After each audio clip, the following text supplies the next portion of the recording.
नमो भगवते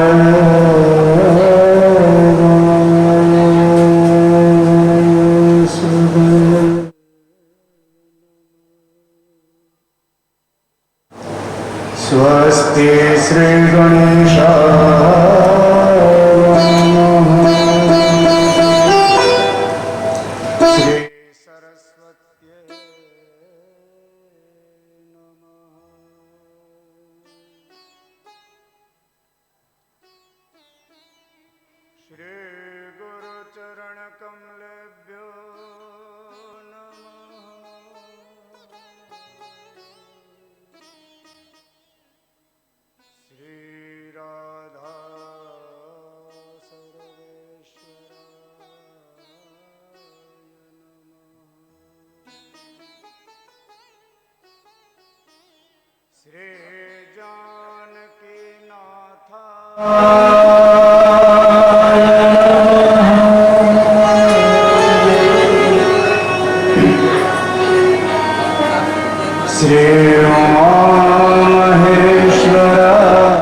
हृदय सिंहासन आसन धरो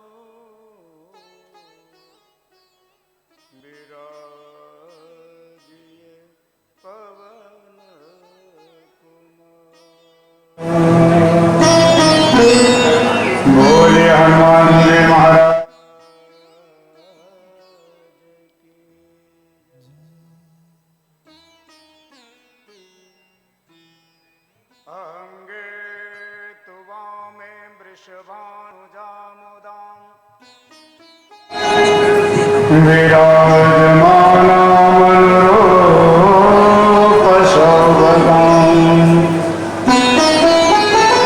सखी सहस्रे परिसेवितां सदा स्मरे मदेवीं सकलेष्टताम्।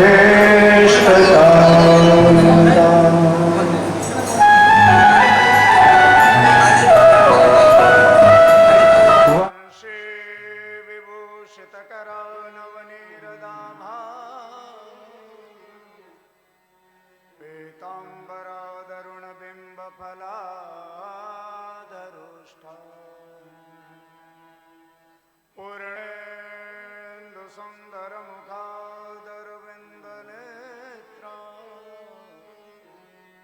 कृष्णात् परं किमपि अहं न जाने।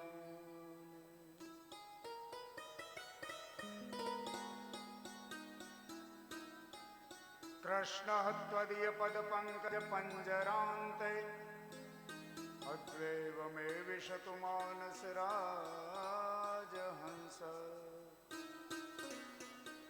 प्राणप्रयाणसमये कफवातपित्ते कण्ठावरोधनविदो स्मरणं कुतस्ते।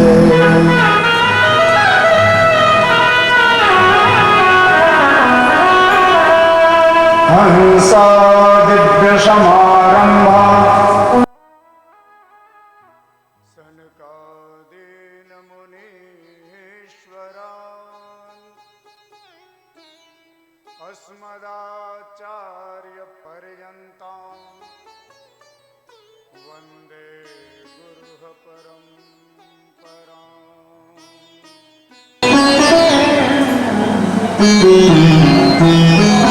यं प्रव्रजन्तमनुपैतमपैतकृत्यं द्वैपायनो विरहकातराजुहाव।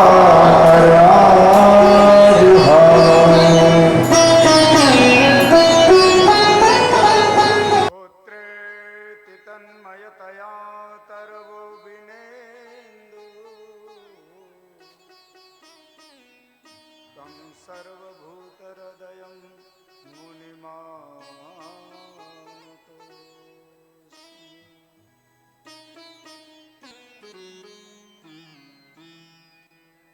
व्यासाय विष्णुरूपाय व्यासरूपाय विष्णवे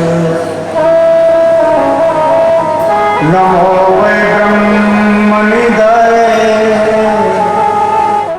वासिष्ठाय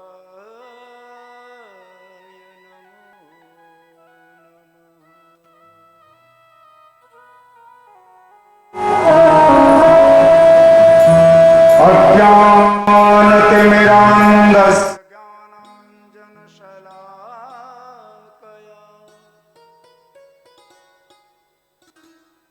चक्षुरुन्मिलितं येन तस्मै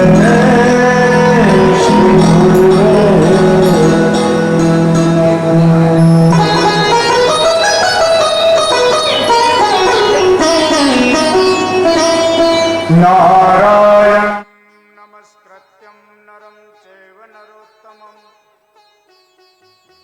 देवीं सरस्वतीं व्यासो ततो जयमुदीरयेत्।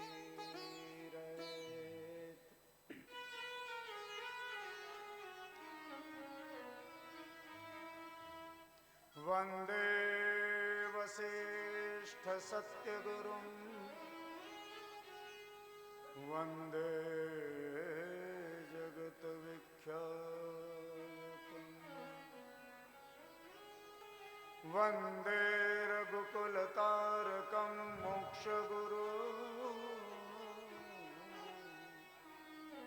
वन्दे अरुन्धतीपतिम्।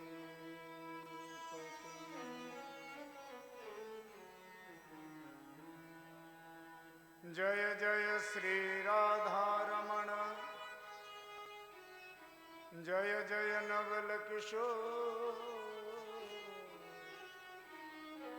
जय गोपी चित चोर प्रभु जय जय माखन चोर जय जय माखन चोर।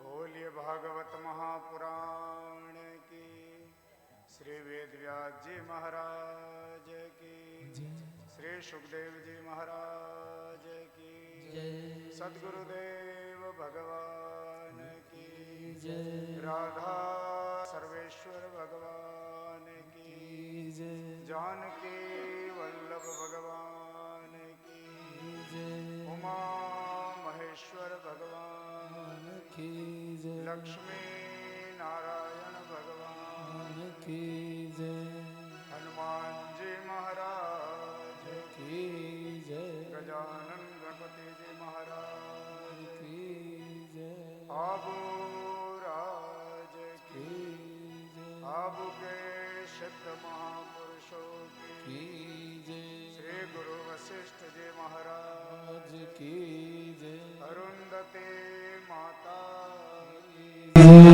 सब संतन की सब भक्तन की अपने अपने माता पिता गुरुदेव की जय जय श्री राम जय जय श्री राम जय जय श्री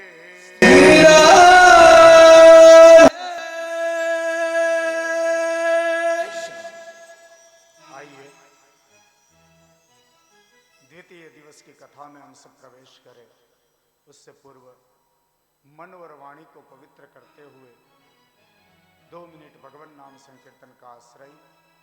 उसके पश्चात हम सब द्वितीय दिवस की श्रीमद् भागवत महापुराण की कथा में प्रवेश करें। राधा राधा कृष्ण राधा राधा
राधा कृष्ण राधा राधा राधा कृष्ण राधा राधा राधा कृष्ण राधा।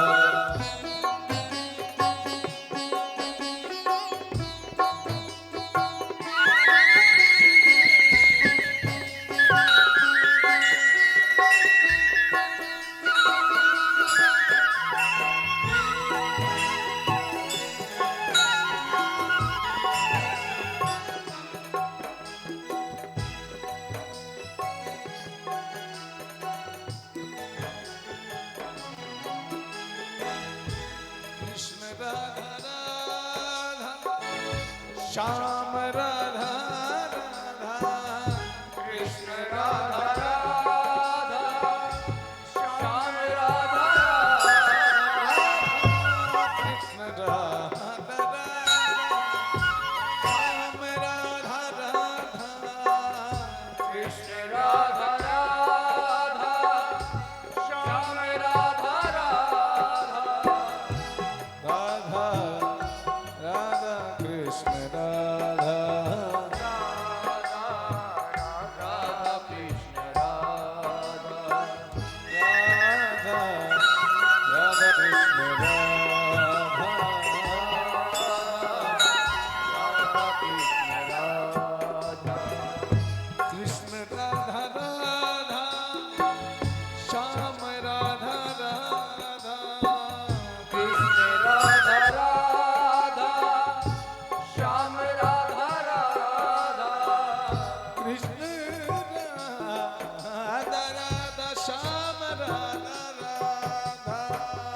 कृष्ण राधा राधा श्याम राधा राधा कृष्ण राधा राधा श्याम राधा राधा कृष्ण राधा राधा श्याम राधा राधा राधा राधा कृष्ण राधा राधा राधा कृष्ण राधा राधा राधा कृष्ण राधा राधा राधा कृष्ण राधा कृष्ण राधा राधा श्याम राधा राधा कृष्ण राधा राधा श्याम राधा राधा कृष्ण राधा राधा श्याम राधा राधा कृष्ण राधा राधा श्याम राधा राधा ओ राधा राधा कृष्ण राधा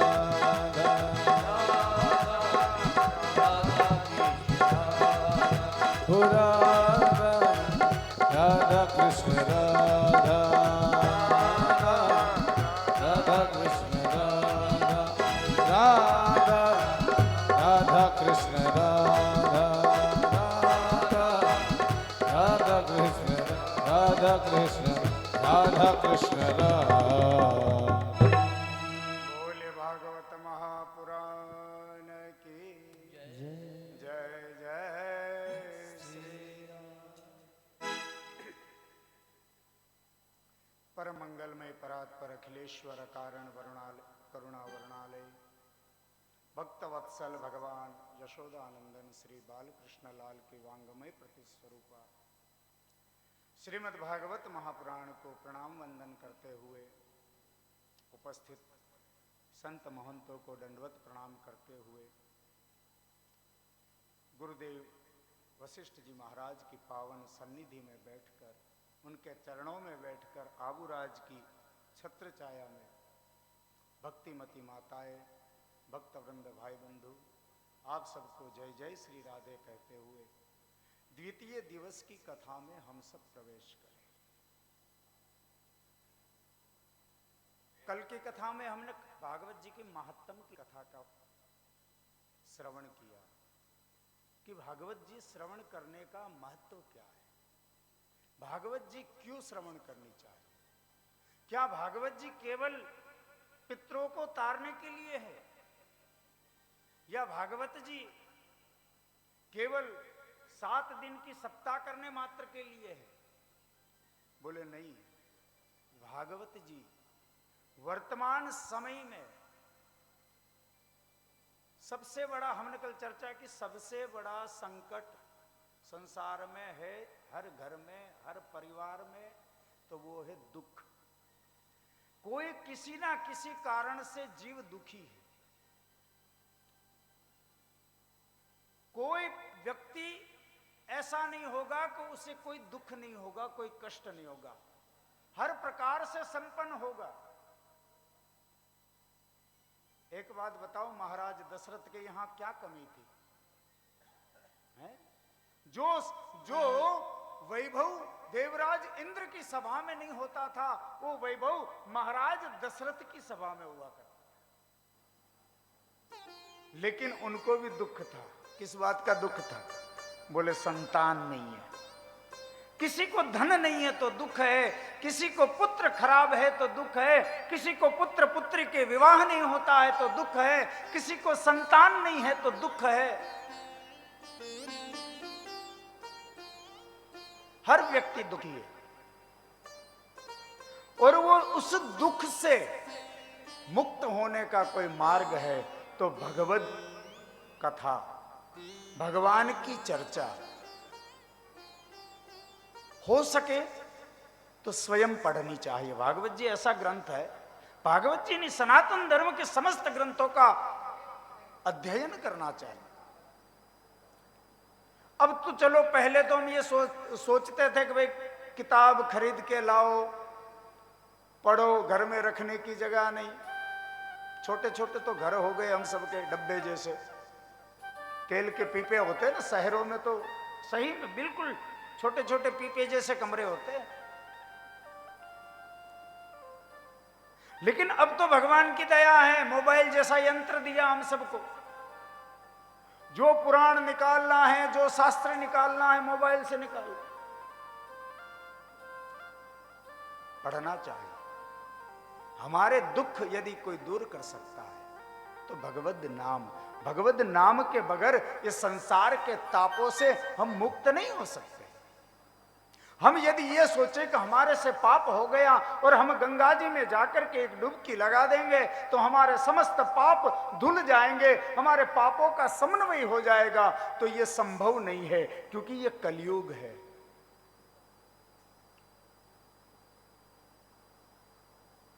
गंगा नदी पवित्र है, कोई संदेह नहीं। गंगा नदी तारणहार है, तार सकती है। लेकिन शास्त्र कहते हैं अकारण कोई पाप हो जाए, अनजाने में कोई अपराध हो जाए, उस अपराध का दोष गंगा स्नान से मुक्त करा सकता है। लेकिन जानबूझकर किया हुआ पाप गंगा भी नहीं धोती है। महाभारत इसका प्रमाण है। आप महाभारत उठा के देखोगे, जब महाभारत का युद्ध हुआ, देखिए महाभारत का युद्ध क्यों हुआ? एक राज्य के सिंहासन के लिए। दो भाई की आपस की लड़ाई। कई बार पारिवारिक लड़ाई जो होती है वो बहुत ज्यादा समाज को भी नुकसानदायक होती है। कौरव और पांडवों की सिंहासन की तो लड़ाई थी, सत्ता की। मैं राजा बनूं, मैं राजा बनूं, मेरा शासन होना चाहिए, इस गद्दी पर मेरा अधिकार होना चाहिए, यही तो लड़ाई थी। और आज भी तो हम यही करते हैं। घर में दो भाई है, एक मां के उदर से जन्म लेते हैं, बचपन में एक दूसरे को खिलाए बगैर दोनों भाई खाते नहीं हैं।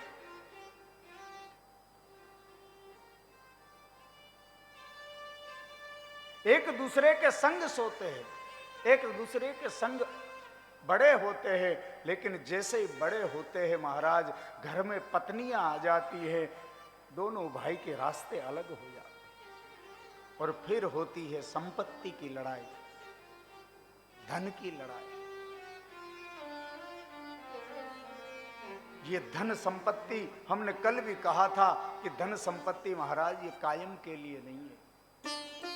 तुम कितना भी भाग लो, हमारे शास्त्र कहते हैं कि इस संसार के अंदर भगवान ने सब कुछ तुम्हें दे दिया, सब दे दिया, कुछ बाकी नहीं छोड़ा। क्या नहीं दिया, कल्पना करो क्या नहीं दिया।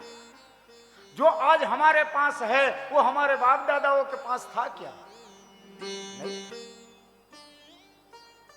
सब कुछ दिया है। लेकिन भगवान मनुष्य को चार वस्तु कभी भी नहीं देते हैं, वो अपने पास रखते हैं, ये शास्त्र कहते हैं। लेकिन फिर भी हम धन संपत्ति कमाने के पीछे भागते हैं।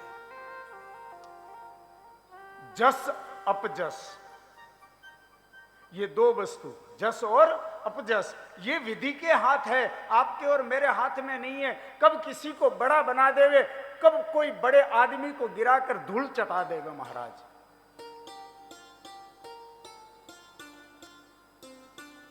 हानि और लाभ, ये कब कोई धनवान बन जाए और कब धनवान से दरिद्र बन जाए, इसकी भी कोई।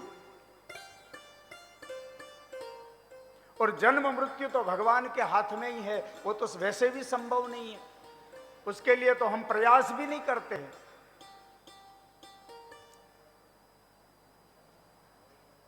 राधे बाबा,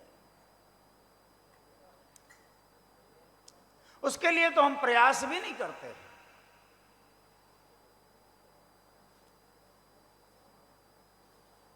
तो दुख से दूर होने के लिए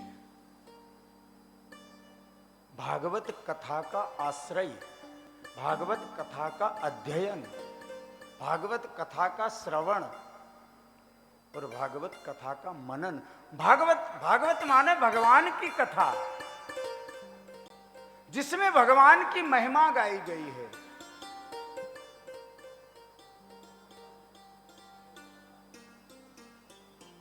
ऐसी दिव्य भागवत कथा,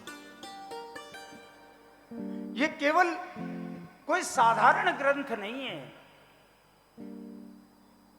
स्वयं श्री कृष्ण साक्षात भागवत के रूप में अवतरित हुए इस धराधाम पर। देखिए, काशी के अंदर एक ब्राह्मण था, बाल्यकाल से ही वो भागवत का अध्ययन करते, बस भागवत का पाठ उनका नियम था। नित्य उठकर भागवत का पाठ, पूरे दिन भागवत पढ़ते रहते। ये सत्य घटना है और ज्यादा पुरानी भी नहीं है, कुछ समय पूर्व की है। बाल्य अवस्था से ही वो भागवत का अध्ययन ही करना, और कोई बात ही नहीं। कोई काम बतावे तो काम भी नहीं करना।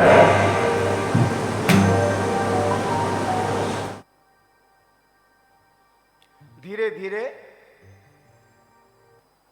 वो बालक बड़ा होने लगा। जैसे बड़ा होता जाए, घर वालों ने सोचा कि बड़ा होगा तो काम करने लगेगा, लेकिन बड़ा होता गया वैसे ज्यादा भागवत जी के पाठ करता गया। जितना समय मिले बस भागवत जी की सेवा, जितना समय मिले बस भगवान की सेवा।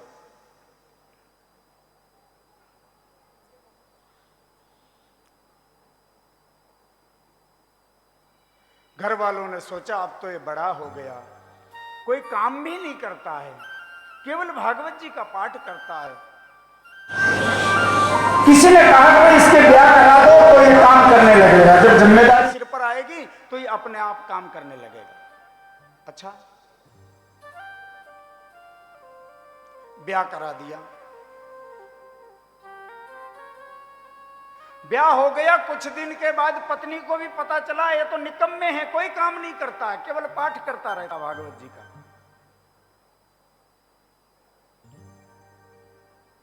पर क्या करे, ब्याह हो चुका है।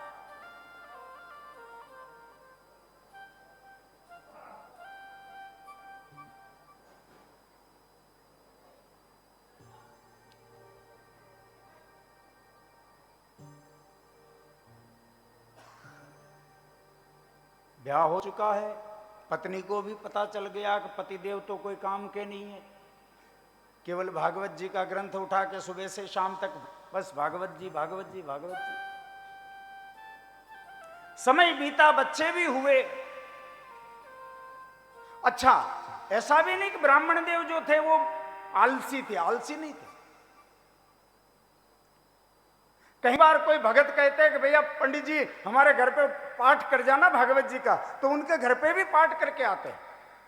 उनके घर पे पाठ करके आते, जो भी दक्षिणा दे देते, चुपचाप ले लेते, मांगते नहीं, और आकर पत्नी को दे देते कि भाई आज फलाने यजमान के यहां भागवत जी का पाठ हो गया, ये दे दिया प्रसाद के रूप में, ये ले। और यजमान के घर पर पाठ करके आने के बाद स्वयं का पाठ करना।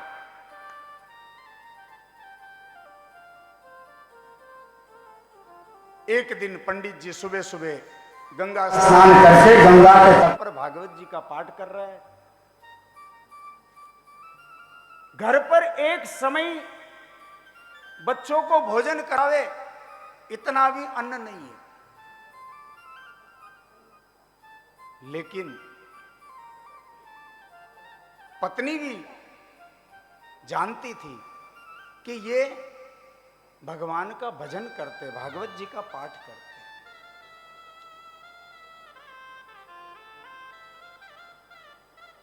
उसी समय 8-10 संत महात्मा उस ब्राह्मण के घर पहुंच गए और कहा, देवी हम ब्राह्मण हैं, हम महात्मा हैं, हमने आपके पति का नाम सुना है, भगवान के परम भक्त है और भागवत जी का पाठ करते हैं, कुछ भोजन हमको करना है, हम ब्राह्मणों को कुछ प्रसाद ग्रहण करा दो। बिचारी वो ब्राह्मणी मन में सोचने लगी, घर में तो अपने बच्चों के लिए भी अन्न नहीं है, इन महात्माओं को कहां से भोजन कराऊंगी।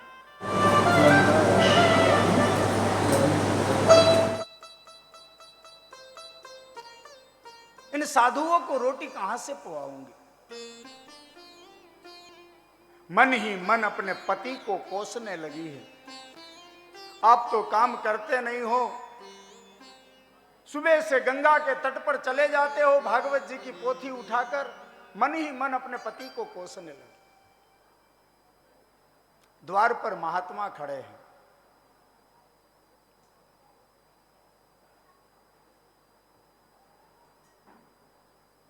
लेकिन भगवान जानते हैं सब, कब मेरे भक्त को मेरी आवश्यकता है। स्वयं ठाकुर जी सेठ का रूप धारण करके उस ब्राह्मण के द्वार पे गए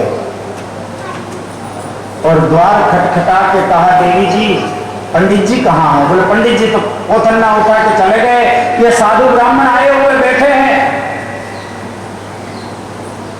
मैं इनके भोजन की कुछ व्यवस्था कर रही हूं, बोलिए क्या काम है? अरे बोले कुछ काम नहीं था, पंडित जी ने हमारे घर पर भागवत जी का पाठ किया था तो दक्षिणा देना बाकी रह गई थी, तो मैं दक्षिणा देने आया। स्वयं ठाकुर जी पंडित जी के घर पर जाकर दक्षिणा दे के आए। ये भागवत जी की महिमा, ये कलयुग का प्रसंग है। और वो पंडित जी की पत्नी ने सीधा मंगाकर उन साधु संतों को भोजन कराया।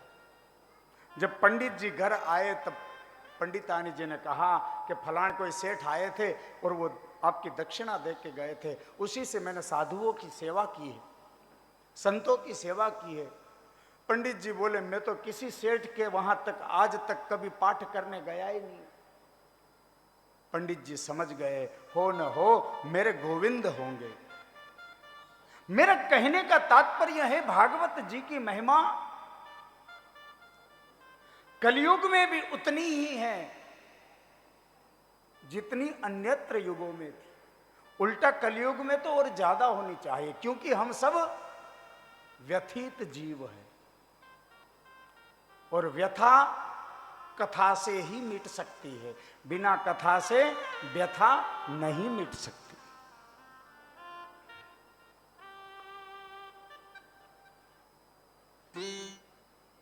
या तो संतों के दर्शन से व्यथा मिटती है या भगवान की कथा से व्यथा मिटती है। आज दोनों है। हमारे पूज्य लालदास जी महाराज पधारे हैं काशी विश्वनाथ गौशाला स्वरूपगंज रोइडा रोड पे। आप जाके कभी देखो कितनी प्यारी गौशाला बना रखी है, बहुत सुंदर गौशाला है।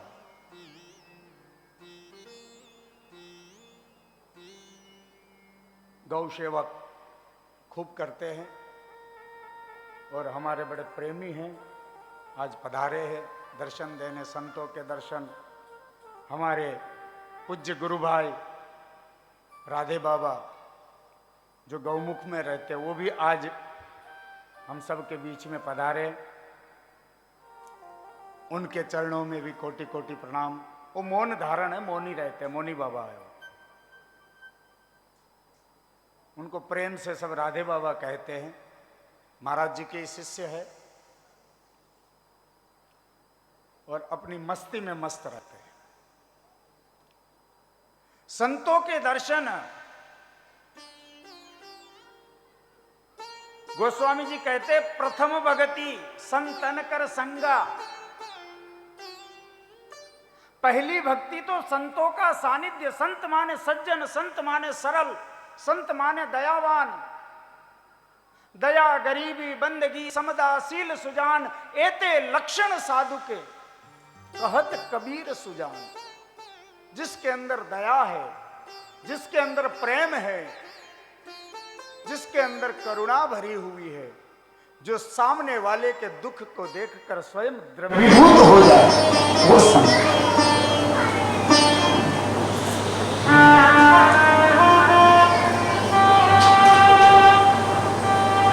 आज संतों के भी दर्शन। भगवती पराम्बा कृष्ण प्राण वल्लभा भगवती राधा रानी का प्राकट्य महोत्सव के उपलक्ष्य में हम सब एकत्रित होकर के लिए भगवत कथा का रसपान कर रहे हैं।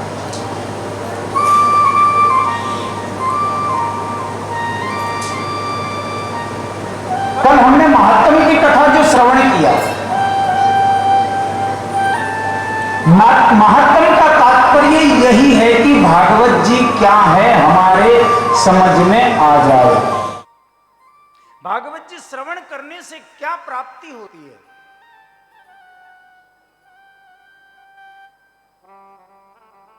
और कथा की महिमा तो है ही है। कथा किसको प्रिय नहीं है? संतों को भी प्रिय है, भक्तों को भी प्रिय है, ऋषि मुनियों को भी कथा प्रिय है।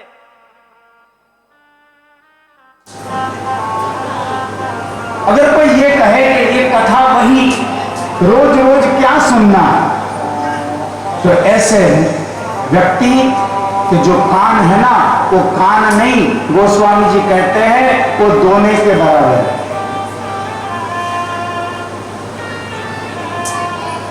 भगवान की कथा से यदि कोई अधा जाए, देखिए दुनिया के अंदर कुछ भी आता है, नया गाना आता है, 4 दिन चलता है, गायब हो जाता है।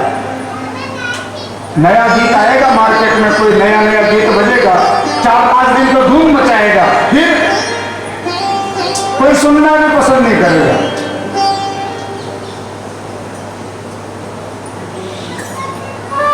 कोई नाटक आ गया टीवी पर, एक बार देख लिया, दूसरी बार कोई नहीं देखना चाहेगा।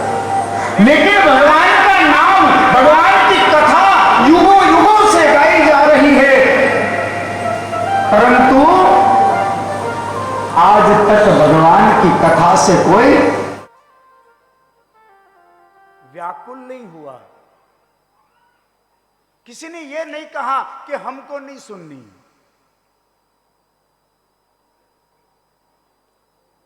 और भागवत जी के प्रारंभ में देखिए एक बड़े आश्चर्य की बात है। भागवत जी के अंदर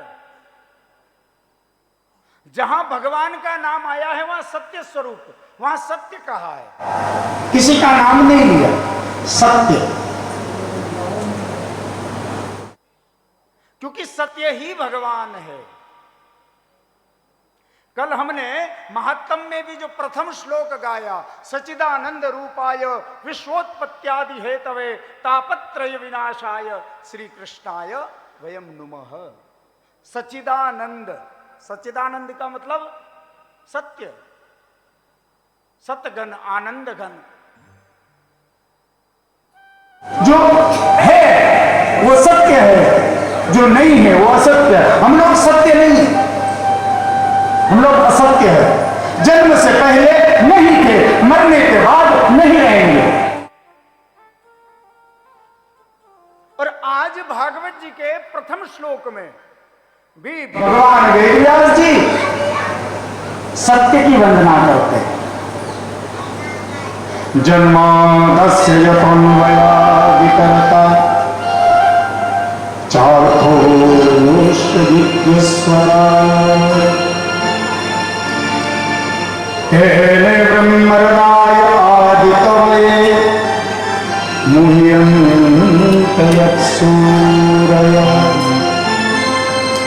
तेजोवारी प्रदां यथा विनिमयो यत्र त्रिसर्गो मृषा धाम्ना स्वेन सदा निरस्तकुहकम् सत्यं परं धीमहि। सत्यम परम धीमहि।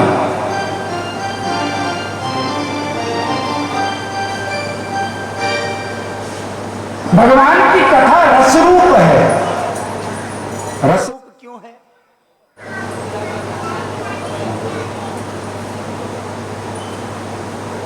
जय पूज्य राघव बाबा मौनी महाराज, गौमुख वशिष्ठ आश्रम चमत्कारी हनुमान जी, वनवासी हनुमान जी से पधारे हैं।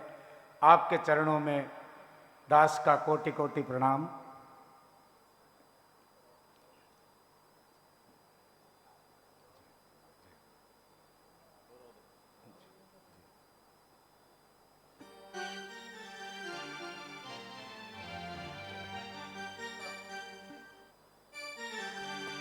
हरे राम राम राम सीताराम राम राम, हरे राम राम राम सीताराम राम राम, हरे राम राम राम सीताराम राम राम, हरे राम राम राम सीताराम राम राम, सीताराम राम राम राधे श्याम श्याम श्याम सीताराम राम राम, राधे श्याम श्याम श्याम सीताराम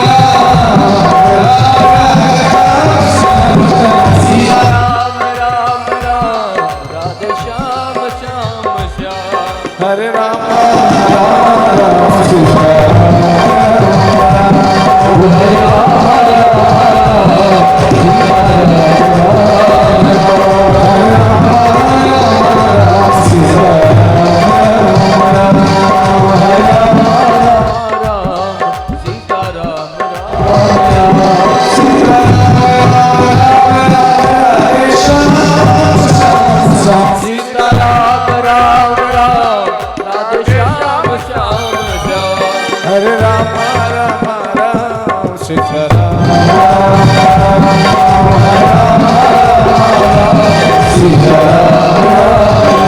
सीताराम राम राम सीताराम राम।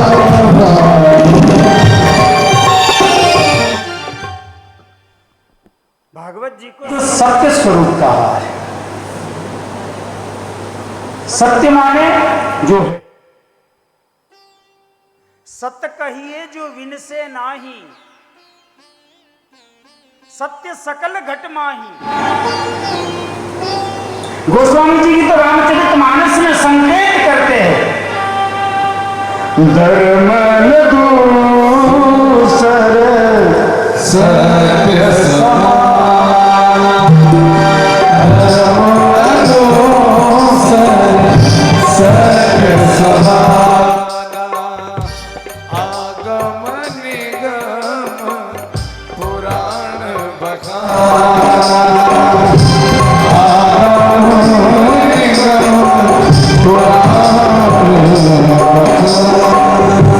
सत्य से बढ़कर कोई धर्म नहीं है महाराज। सत्य बोलना, सत्य की संगति करना, संतों के चरणों में बैठकर भगवत चर्चा श्रवण करना,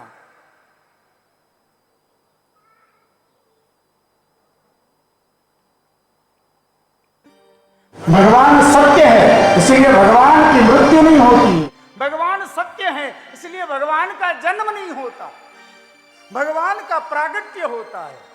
और भगवान जब जब इस धरती पर अपनी लीला करके जाते हैं तो भगवान अपने स्वधाम को पधारते हैं। भगवान की कभी मृत्यु नहीं होती। भगवान अपनी इच्छा से आते हैं और अपनी इच्छा से जाते हैं। निज इच्छा निर्मित तनु माया गुण गोपाल। भगवान स्वयं की इच्छा, और हम मनुष्य, हम जीव न तो अपनी इच्छा से आ सकते हैं न अपनी इच्छा से जा सकते हैं। भगवत कृपा जब होती है महाराज, तभी हमें कुछ प्राप्त होता है।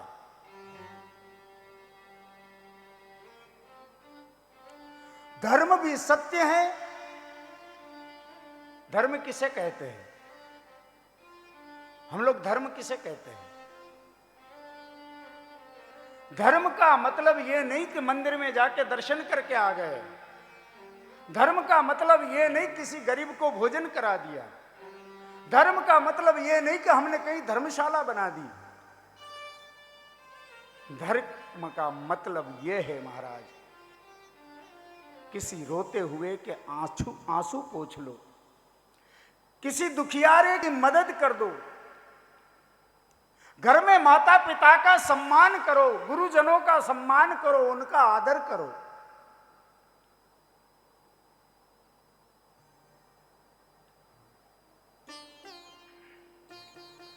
और धर्म के अंदर कोई कामना नहीं होती है। धर्म निष्काम होता है। जहां कामना है वहां संसार के भोग विषय प्रवेश कर जाते हैं, लेकिन जहां कामना रहित हो जाता है वो धर्म हो जाता है। जिस प्रकार एक मां अपने पुत्र को प्रेम करती है, मां के प्रेम में कोई कामना नहीं होती है। पुत्र प्रेम करे सो करे, न करे न करे, लेकिन मां अपने पुत्र को प्रेम करती रहेगी। जिस प्रकार एक गुरु अपने शिष्य को और शिष्य अपने गुरु को प्रेम करता है, गुरु शिष्य के प्रेम में कोई कामना नहीं है, निष्काम प्रेम है वो। सद्गुरुओं को और भगवान को निष्काम प्रेम करना ही धर्म है। इसका मतलब यह नहीं कि मंदिर में जाना बंद कर देंगे। मंदिर तो हमारे मन को पवित्र करने का साधन है। मन में, मंदिर में जाके बैठते तो मन को शांति मिलती है। मिलती है कि नहीं मिलती? मंदिर में जब ठाकुर जी के मूर्ति का दर्शन करते हैं, मंद मंद मुस्कुराते हुए गोविंद जब मंदिर में खड़े होते हैं, कभी भी आपको कितना भी दुख हो ना महाराज, कितने भी व्याकुल हो, ये निज अनुभव कह रहा हूं, तो सदगुरु के चरणों में जाके बैठ जाना। कुछ बताने की भी जरूरत नहीं है। आप दुखी हो, 10 मिनट 15 मिनट के अंदर आपकी सारी चिंता दूर न हो जाए तो बताना। लेकिन जाकर के गुरु जी के चरणों में रोना चालू कर दोगे, अरे वो तो सदगुरु है, वो तो भगवान है, भगवान को, वो तो अंतर्यामी है, सब जानते तुम्हारे मन की पीड़ा, उनको बताने की आवश्यकता नहीं है, वो स्वतः ही तुम्हारा कल्याण कर देंगे। वो यही धर्म है।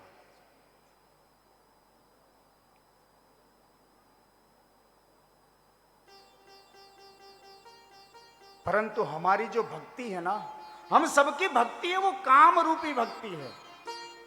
हम मंदिर में भी जाते हैं तो कोई ना कोई कामना लेके जाते हैं, भगवान मेरी फलानी इच्छा पूरी कर देना।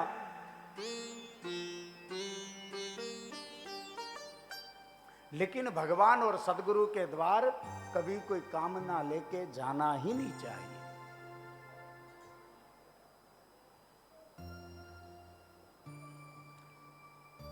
तो भागवत जी में प्रथम श्लोक में सत्य स्वरूप भगवान की वंदना, दूसरे श्लोक में भागवत जी की महिमा कि भागवत जी क्या है। भागवत जी को फल कहा। फल कैसा फल? बोले इस फल के अंदर न तो गुठली है न छिलका है। बिना गुठली और छिलके का कहीं फल होता है? नहीं होता। लेकिन भागवत जी को बिना गुठली और छिलके का फल कहा है। कैसा फल? बोले निगम कल्पतरो गलित फलम शुक मुखादमृत द्रव्य संयुतम पीबत भागवतम रसमालयम मुहुरहो रसिका भुवि भावुक। निगम कल्पतरो, निगम यानी वेद, वेद रूपी कल्प वृक्ष का पका हुआ फल यानी भागवत जी। अच्छा, वृक्ष के ऊपर जब फल पक जाता है तो धम्म से नीचे गिर जाता है, और नीचे गिरता है तो फूट जाता है। लेकिन भगवान वेद व्यास जी कहते हैं ये फल फूटा नहीं है। बोले तो? बोले ये धम्म से नहीं गिरा, धम्म से गिरता तो फूट जाता। बोले ये तो धीरे धीरे छने छने आराम से डाली डाली डाली पर रुकता हुआ धराधाम पर अवतरित हुआ है। भगवान श्री हरि नारायण के मुख से चतुर्श्लोकी भागवत के रूप में प्रकट हुआ। ब्रह्मा जी रूपी शाखा पर अटका, और ब्रह्मा जी रूपी शाखा से जब ये फल नीचे आया तो नारद रूपी टहनी पर आकर के अटका। नारद रूपी टहनी से भगवान वेद व्यास तक पहुंचा, और भगवान वेद व्यास ने अपने पुत्र सुखदेव को ये फल प्रदान किया। और समय आने पर राजा परीक्षित को जब मृत्यु का भय उत्पन्न हुआ तब भगवान सुखदेव जी ने यही फल राजा परीक्षित को अर्पण किया। और परीक्षित के साथ साथ इस संसार के हम सब जीवों को ये फल का रसास्वादन करने का सौभाग्य प्राप्त हुआ। ये फल विशेष करके रसिक जन और भावुक जनों के लिए है।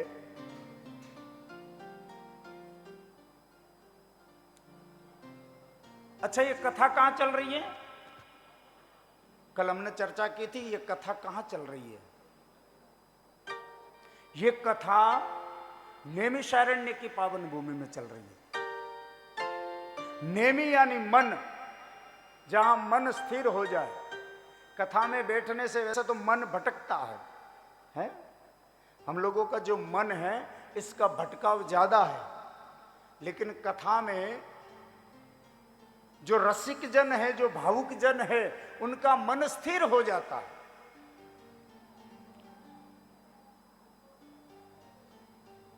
क्योंकि मन बड़ा चंचल है। हमारे वृंदावन में भक्त लोग गाते हैं,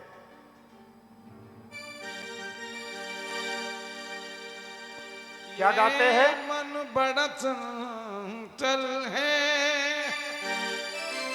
कैसे तेरा भजन करो जितना इसे समझो, जितना इसे समझो उतना ही मजा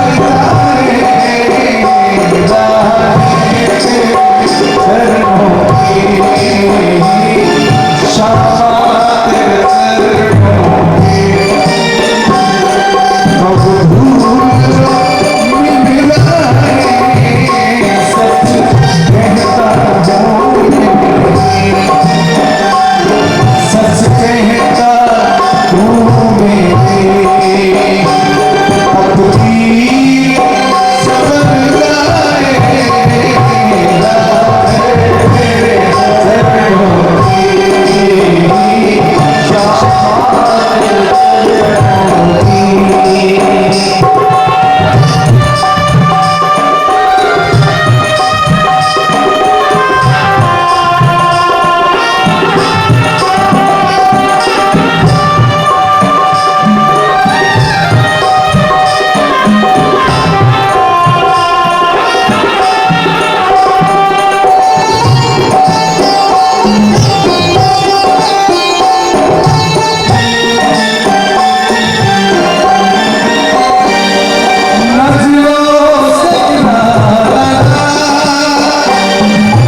राधे तेरे चरणों की शाह तेरे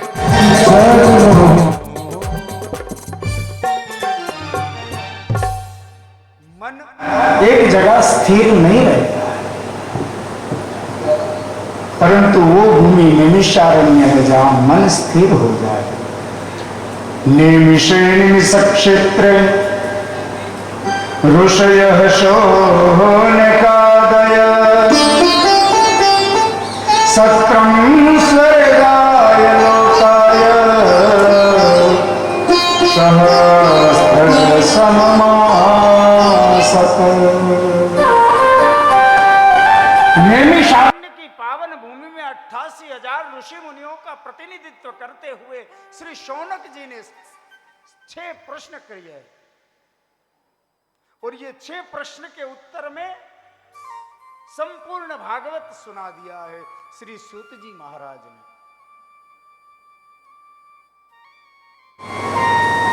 सूत जी महाराज कोई साधारण नहीं है।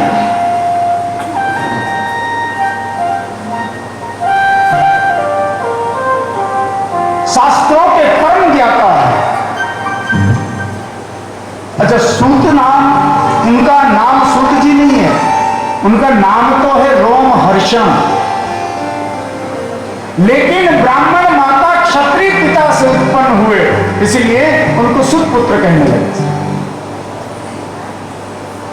उनका नाम है रोमहर्षण जी और भगवान वेद व्यास के लाडले परम शिष्य।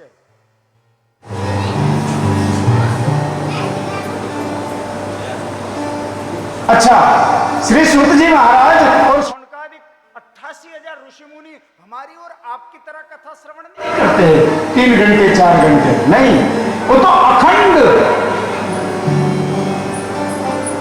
1000 वर्ष का, छोटा मोटा नहीं, 1000 वर्ष का अखंड कथा छत्र चल रहा है।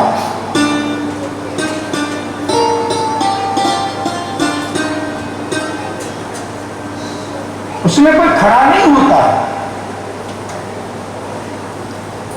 शौनक जी ने दोनों हाथ जोड़ करके 6 प्रश्न करे और ये 6 प्रश्न के उत्तर में संपूर्ण भागवत कथा सुना दी। महाराज,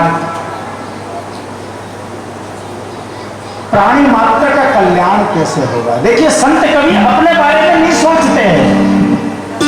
संत समाज के हित के लिए सोचते हैं। नहीं तो शौनक जी को क्या लेना देना, वो तो संत है। लेकिन शौनक जी ने क्या कहा? महाराज, प्राणी मात्र का कल्याण कैसे होगा?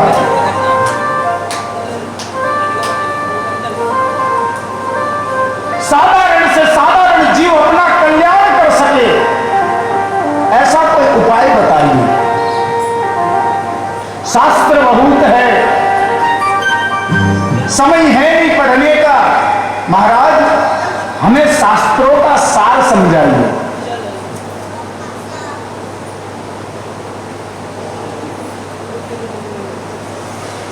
महाराज, हमारी समझ में यह नहीं आ रहा है कि भगवान यदि सर्वशक्तिमान है, भगवान संपूर्ण शक्तियों के स्वामी हैं, तो भगवान को रावण और कंस को मारने के लिए इस धरती पर अवतार क्यों लेना पड़ता है? वो तो वैकुंठ में बैठे भ्रकुटी विलास सृष्टि लय होई। खाली अपने नेत्र को, अपने पलकों को यूं करेंगे तो भी पूरा संसार नष्ट हो सकता है। वो राम और कृष्ण बनकर के रावण और कंस को मारने के लिए क्यों आते हैं? महाराज, हमें कृपा करके ये बताइए कि भगवान ने इस धरती पर कितने अवतार लिए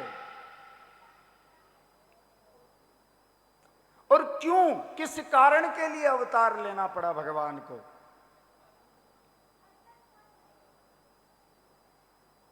महाराज, मनुष्य देह का परम लक्ष्य बताइए। क्या ये मानव तन केवल जीवन भर मेहनत करना, धन कमाना, परिवार को पालना सुख में हंसना, दुख में रोना, निंद्रा आवे तो सो जाना, भूख लगे तो भोजन कर लेना, इसके लिए है या किसी अन्य कारण के लिए है? कृपा करके हमें निवेदन कीजिए। और महाराज, हमारा अंतिम प्रश्न है, जब भगवान अवतार लेकर इस धरती पर आते हैं और भगवान अपने अवतार को परिपूर्ण करके इस धरती पर से पाप का भार उतार कर जब अपने स्वधाम को चले जाते हैं, जब धरती पर धर्म की स्थापना करते हैं गोविंद, और जब चले जाते हैं अपने दिव्य लोक में, तब जिस धर्म की स्थापना इस धरती पर की भगवान ने, वो भगवान के जाने के बाद वो धर्म किसकी शरण में जाता है? महाराज, हमारे इन 6 प्रश्नों का उत्तर दीजिए, हमें बताइए।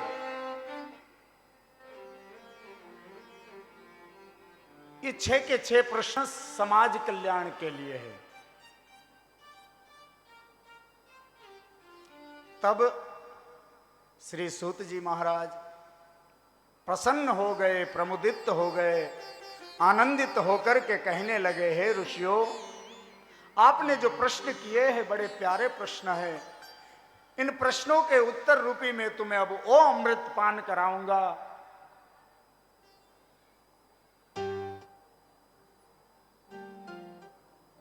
बोले, ये अमृत ऐसा है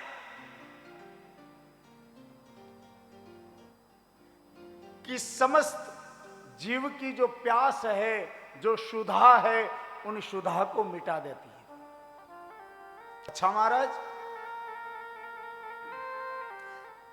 तो कृपा करके हमें ये कथामृत प्रदान कीजिए।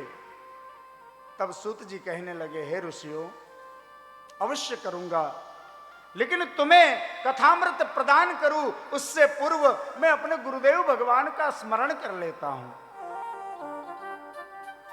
यहां पर भागवत जी के अंदर 2 श्लोकों के अंदर श्री सूत जी महाराज सुखदेव जी महाराज का स्मरण करते हैं। यम प्रव्रजन्तमनुपेतमपेत कृत्यम द्वेपायनो विरह कातर आजुहाव पुत्रेति तन्मयतया तरवो विनेदु तम सर्वभूतहृदयं मुनिमानतोऽस्मि।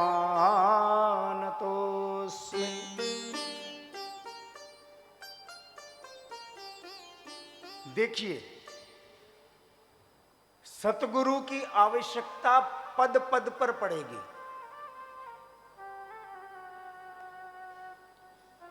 हमारे यहां शास्त्रों में प्रमाण है, कथाओं में, कि आप बिना गुरु से कितना भी सत्कर्म कर लो, वो तुम्हारा किया हुआ सत्कर्म इंद्र के खाते में चला जाता है और इंद्र की आयु बढ़ जाती है। इसीलिए हमारे यहां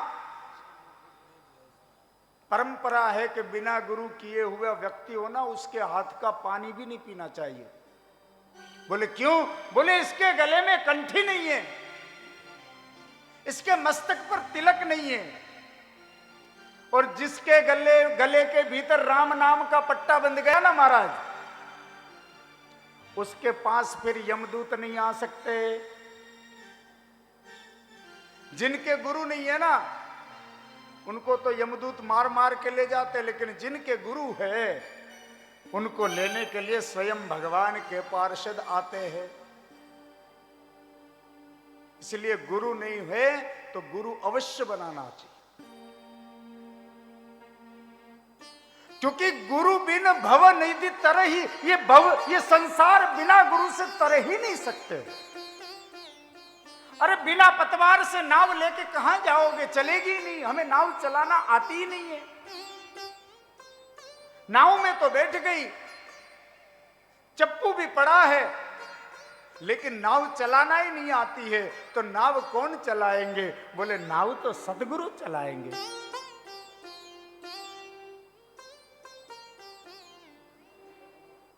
जीव को शिव तक मिलाने का कोई कार्य है तो वो केवल और केवल सदगुरु कर सकते हैं, दूसरा कोई नहीं कर सकता।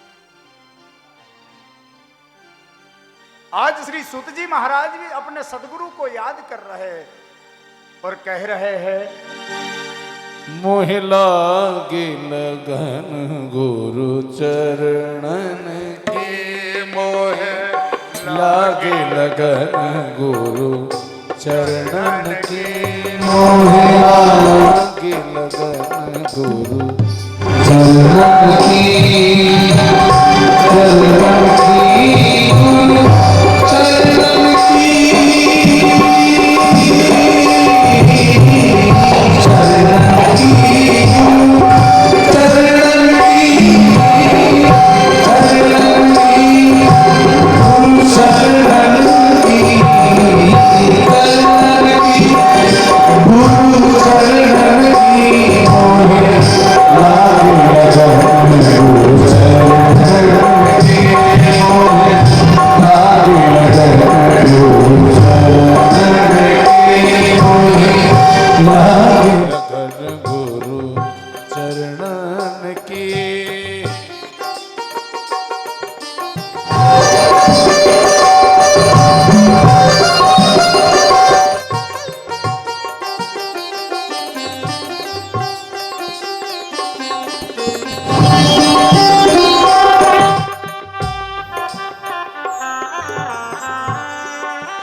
मेरा के प्रभु गिरधर नागर नागर नागर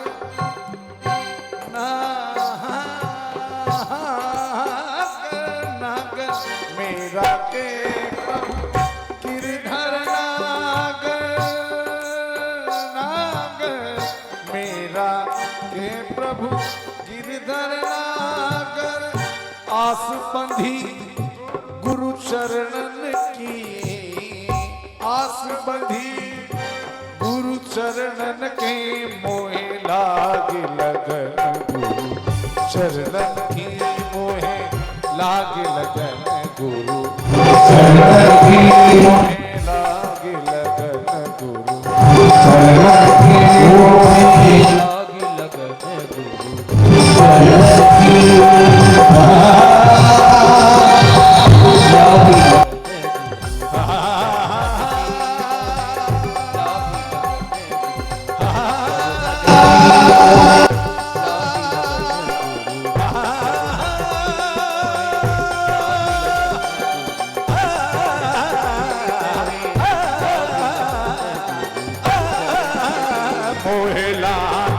लगन गुरु चरणन की मोहे लाग लगन गुरु चरणन की मोहे लाग लगन गुरु चरणन की मोहे लाग लगन गुरु चरणन की। बोले सदगुरुदेव भगवान की। सदगुरु के चरणों में अवश्य जीव को जाना चाहिए, क्योंकि बिना सदगुरु के जीव का कल्याण संभव नहीं है। जो तुम सत्कर्म करोगे वो सत्कर्म व्यर्थ हो जाएगा बिना गुरु से।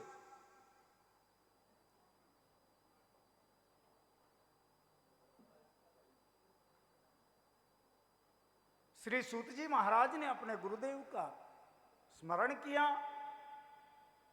यम प्रव्रजंत मनुपेतम। कैसे है सूत जी महाराज के गुरुजी? बोले जन्म लेते ही माता के गर्भ से प्रकट होते ही जंगल में चले गए। न माता के मुख को देखा न पिता के मुख को देखा, जन्म लेते ही जंगल में। और जंगल में जाकर निर्गुण निराकार ब्रह्म की समाधि में लीन हो गए।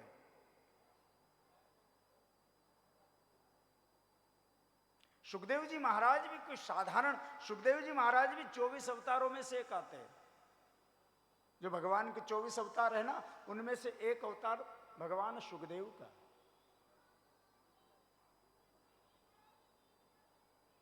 साक्षात कृष्ण स्वरूप है,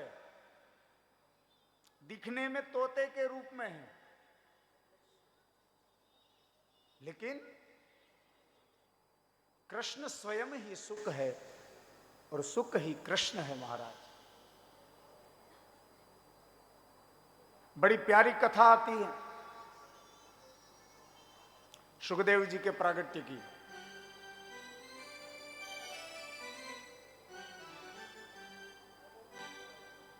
और सुखदेव जी के प्राकट्य के लिए निमित्त भगवान शिव को बनाया।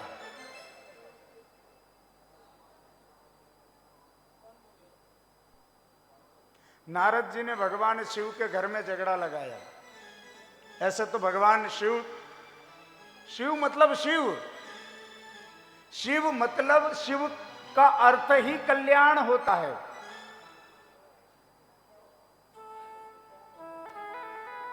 इतने भोले, इतने सरल, इतने सहज भोलेनाथ, दया के तो सागर है। भगवान विष्णु तो वरदान देने में 100 बार विचार करेंगे, ये पात्र है कि नहीं, मेरे वरदान के योग्य है कि नहीं। ब्रह्मा जी भी वरदान देने में संकोच करते हैं। और बात भी सही है, यदि हम किसी को दान देते हैं, यदि हम किसी को कोई वस्तु देते हैं, तो उसकी पात्रता तो देखनी ही चाहिए। बिना पात्रता से दी हुई वस्तु व्यर्थ चली जाती है महाराज। हम लोगों की आदत होती है, किसी संत के पास जाते हैं, किसी महात्मा के पास जाते हैं, तो क्या करते हैं, महाराज जी आशीर्वाद दे दो। हमारे भीतर आशीर्वाद लेने की पात्रता है कि नहीं, पहले हमें यह देखना चाहिए। क्या तुम उस संत के आशीर्वाद के पात्र हो, योग्यता है? एक महात्मा जी एक गांव में चले गए, संत एक घर में गए, दरवाजा खटखटाया, भीतर से एक माता ने दरवाजा खोला। महाराज जी प्रणाम, पधारो, क्या आज्ञा है सेवक के लिए? बेटा यात्रा से आ रहा हूं, दोपहर का समय है, भूख लगी है। अच्छा महाराज जी पधारे पधारे, मैं आपको अभी मैंने गरम गरम सब्जी रोटी बनाई है, अभी पवा देती हूं। बेटा सब्जी रोटी तो रोज पाता हूं, आज मेरे मन में खीर खाने की इच्छा हुई है।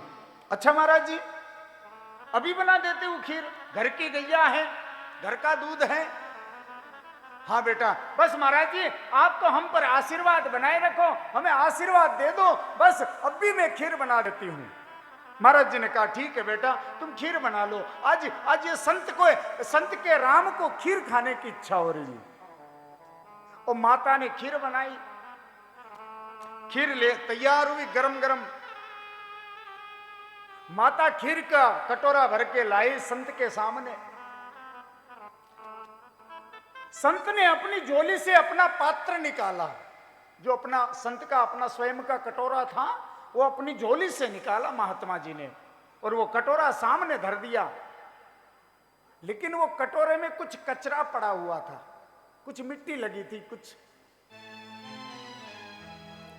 तो माता जैसे अपने कटोरे से संत के कटोरे में खीर डालने गई, माता की दृष्टि पड़ गई। महाराज जी क्षमा करना, आपका कटोरा गंदा है, आपके कटोरे में मिट्टी कचरा पड़ा हुआ है, लाइए मुझे दीजिए, मैं इसे धो देती हूं फिर खीर डालूं। संत ने कहा बेटा जब मैं आया तब तूने कहा महाराज जी आशीर्वाद बनाए रखना, आशीर्वाद दे देना। जब तू इस गंदे पात्र में साधारण सी खीर नहीं डाल सकती, तो इस अपवित्र मन में, इस दुर्गंध से भरे देह में हम आशीर्वाद कैसे दे सकते हैं? आशीर्वाद प्राप्त करने के लिए भी तो पात्रता होनी चाहिए। भाई गंदे बर्तन में हम जब खीर नहीं डाल सकते हैं, तो मलिन मन में तो मैल भरा है, मन में कपट भरा है, काम क्रोध ने घेरा है, और हम आशीर्वाद लेने जा रहे हैं, तो आशीर्वाद कहां देंगे महाराज? आशीर्वाद कोई साधारण पदार्थ तो नहीं है जो मांगा और दे दिया। आशीर्वाद तो संत के भीतर से निकले हुए एक प्रार्थना है जो सीधी गोविंद तक चली जाती है।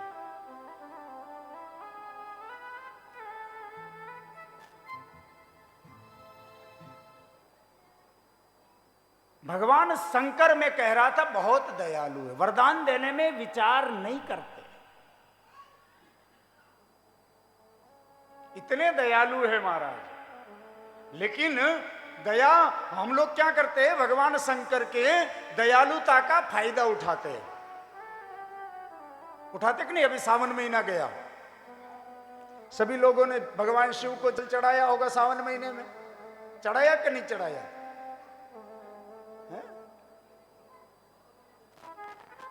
दयालु है इसका मतलब ये नहीं कि हम अपनी मर्जी से उनकी सेवा करें। भगवान शंकर को कभी खड़े होकर के जल नहीं चढ़ाना चाहिए। क्योंकि जब हम खड़े होकर के भगवान शंकर के ऊपर जल चढ़ाते हैं तो भगवान शंकर से जो जल स्पर्श होता है वो जल के छींटे उड़ करके हमारे पांव पर गिरते हैं। तो हम भगवान शिव का अपराध कर बैठते हैं। अच्छा, शिव महापुराण में तो वहां तक लिखा है कि भगवान शिव के ऊपर केवल और केवल गाय का दूध चढ़ाना चाहिए, दूसरा कोई भी दूध भगवान शिव को नहीं चढ़ता है। लेकिन वर्तमान में हम तो शहर में रहते महाराज, गाय का दूध कहाँ लेने जाए? अपने बेटे के लिए, छोटा सा नन्हा बेटा होता तो 10 किलोमीटर दूर से दूध बंधवा देते हो, भैया बेटे के लिए गाय का दूध, बकरी का दूध दे देना। लेकिन भगवान शिव के लिए दुकान से कोथड़ी ले आते हैं, यूरिया खाद वाली। अपने बच्चों के लिए तो दूर से दूध मंगा लेंगे, लेकिन अपने पिता जो ब्रह्मांड का पिता है, जगत पिता के लिए प्लास्टिक की थैली का दूध। और चढ़ाएंगे भी कैसे भाई? लोटे में चढ़ावे, पात्र में भर के चढ़ावे तो ठीक है। मैंने देखा है शहरों के अंदर दूध की कोथड़ी लाए, मुंह से तोड़ी और ऐसे महादेव के ऊपर चढ़ा दी। होगा क्या कल्याण? ऐसे थोड़ी ना कल्याण होगा। हम लोग शिव जी के दयालुता का, शिव जी के भोलापन का फायदा उठाते हैं। सोमवार के दिन, चौदस के दिन, अमावस्या के दिन बेलपत्र को नहीं तोड़ना चाहिए कभी। बेलपत्र को, बेल वृक्ष को स्पर्श भी नहीं करना चाहिए। रविवार को तोड़ के रख लो, सोमवार को चढ़ाओ। और बेलपत्र का भी विधान शिव महापुराण में लिखा हुआ है कि बेलपत्र जो भगवान शिव को चढ़ाते हैं वो बेलपत्र कोमल होने चाहिए, कोमल, कच्चे। और जो पीछे डंडी होती है, लंबी डंडी, उस डंडी को तोड़ के फेंक दी जाती है। लेकिन हम तो जो भी मिल गया बेलपत्ते के नाम पे ला के चढ़ा दिया। ऐसे नहीं। भगवान शिव यदि दयालु है तो भगवान शिव क्रोधित भी है, क्षणे रुष्टा क्षणे पुष्टा भी है। दृष्टि पड़ते ही जलाकर भस्म कर देवे महाराज। आज ऐसे भोलेनाथ के घर में नारद ने झगड़ा लगाया। भोलेनाथ समाधि में स्थित है, नारद जी पधारे हैं। माता पार्वती ने नारद का स्वागत किया, आओ देवर्षि, बड़े दिनों के बाद हमारे कैलाश में आना हुआ तुम्हारा। नारद जी कहते, माता जी आजकल हमने गृहस्थियों के घर में जाना बंद कर दिया है। बोले अच्छा क्यों? बोले गृहस्थियों के घर में लड़ाइयां चलती रहती है और हम तो विरक्त संत हैं, हमें लड़ाइयों से क्या लेना देना। माता पार्वती ने नारद जी को डांट लगाई, है नारद, तू हम गृहस्थियों के बारे में ऐसे नहीं बोल सकता। सारे गृहस्थी एक जैसे नहीं होते हैं, सबके घरों में लड़ाई नहीं चलती है। देख ले हमारे घर में, मैं भोलेनाथ से ब्याह करके आई, इतने युग बीत गए, लेकिन मेरा और भोले बाबा में आज तक कभी तकरार तक नहीं हुई। अरे रहने दो माता जी, हम सब जानते। क्या जानते हो तुम नारद? अरे भोलेनाथ तो इतने भोले हैं, इतने भोले हैं, भजन कितना किया, कितनी माला घुमाई, कितना राम नाम लिया, वो भी मुझे बता देते नारद। जबकि भजन, भोजन, धन, स्त्री ये पर्दे की चीज है, ये पर्दे की चीज है। लेकिन भोलेनाथ तो भजन भी बता देते। देवी आज मैंने भगवान की 100 माला लगा दी, आज मैंने इतने इतने वर्ष की समाधि लगा दी, और समाधि में मैंने भगवान राघवेंद्र सरकार के सम्मुख दर्शन किए, सब बता देते हैं। माता जी रहने दो, हम सब जानते हैं। बोले क्या जानते हो? तो एक बात बताओ माता। हाँ पूछ, भगवान भोलेनाथ आपसे कुछ नहीं छिपाते? बोले कभी नहीं छिपाते। झगड़ा तो वहां होता है जहां पत्नी पति से कुछ छिपाता है और पति पत्नी से कुछ छिपाता हो। झगड़ा तो वहां होगा। बोले माता जी एक बात बताओ, फिर ये भोलेनाथ ने ये नरमुंडों की माला पहन रखी है, ये नरमुंड किसके है? ये खोपड़िया किसकी है भोलेनाथ के गले में? पार्वती जी का सर चकराया। देवर्षि ये तो मुझे भी नहीं पता है किसकी। बस तो अभी तो कह रहे थे भोले महाराज सारे राज बता देते हैं, और इतनी बड़ी बड़ी मानव खोपड़ी गले में लटक रही है, आपको अभी तक बताया ही नहीं। हे भगवान, देखो माता जी मैं इसलिए तो गृहस्थियों के घर में नहीं जाता हूं, यही विडंबना है सब जगह। अब नारद जी तो जो माता जी को दिमाग में भरना था भर दिया। मन में सोचा भोलेनाथ की समाधि खुले उससे पहले यहां से निकल लो। नारद जी प्रणाम करके चले गए। इधर भोलेनाथ की समाधि खुली, माता जी अपने स्वरूप में आ चुकी है। माताओं के 3 भाव होते चेहरे के, मैंने कई बार कहा है? मुंह चढ़ाना, उदास होना और मुस्कुराना, ये 3 भाव होता है। आज माता पार्वती ने मुख चढ़ा दिया। मैया का मुंह फूला हुआ है, बरकोटी लाल हो रही है? भीतर ही भीतर क्रोध भरा है। और भोलेनाथ की दृष्टि जैसे ही मैया पार्वती पर पड़ी, समझ गए आज कुछ गड़बड़ जरूर हुआ है। तुरंत भोलेनाथ पार्वती जी के निकट आए। देवी क्या बात है, ऐसे ऐसे क्रोधित अवस्था में कैसे हो? क्या कोई बात हो गई? बोले आप हमसे बात मत करो, हम आपसे बात ही नहीं करना चाहते। भोलेनाथ ने बोला हमने ऐसा कौन सा अपराध कर दिया जो आप हमसे बात नहीं करना चाहती हो? सुनो, आप हमसे दूर रहो, हमसे बात मत करो, जाओ अपनी समाधि लगाओ। अरे भोलेनाथ ने कहा देवी हुआ क्या, घर पर कोई आया था क्या, बात क्या है? अरे वो तो भला हो, नारद ने मेरे नेत्र खोल दिए। अच्छा नारद आया था। भोलेनाथ समझ गए जरूर खटर पटर। अच्छा नारद कोई साधारण पात्र नहीं है। जिस घर में रोज झगड़े होते हो उस घर में नारद चले जाए तो वहां झगड़े बंद। जिस घर में कभी झगड़े नहीं हुए वहां नारद जी चले जाए तो झगड़े चालू। भगवान के दर्शन करने हैं तो पहले नारद के दर्शन कर लो, भगवान के दर्शन स्वतः ही हो जाएगा। नारद देव दर्शनम। जिसको नारद मिल गए उसको भगवान मिल गए। चाहे वो ध्रुव हो, चाहे वो प्रहलाद हो, चाहे वो कंस हो, चाहे रावण हो, जिसको नारद पहले मिले उसे भगवान के दर्शन अवश्य हुए। एक गुण नारद का और है। बोले क्या? नारम ज्ञानम ददाति इति नारद। जो ज्ञान को देने वाले हैं वो भी नारद। महादेव समझ गए आज घर में नारद आए तो अवश्य कुछ दाल में काला है। देवी जरा बताओगी हुआ क्या है? अरे आप तो कपटी हो, आपने हमारे साथ कपट किया। अरे मैं कपटी? बोले हाँ आप कपटी हो, आपने हमारे साथ कपट कर दिया।